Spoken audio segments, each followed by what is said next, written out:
在农村的木工，他们从来不买电锯，都是自己制作。只要家里边有废旧的电机，或者是从废品站花100块钱买一个电机，然后呢，再花10几块钱买一个连接轴套，然后呢，量好具体的尺寸，然后买轴套的时候不要买错了，只要比它大一点就行。这个时候你看，正好插进去，用6角扳手把这2个螺丝固定牢固了，然后再把这个电机固定在一个木板上，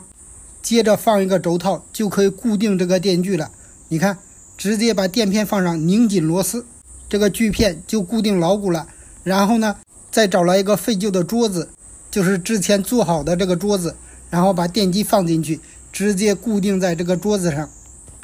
再固定一根角铁，为了起一个支撑的作用，然后把滑轮固定在上边，它就可以来回的滑动。这样他们做木工活非常的方便，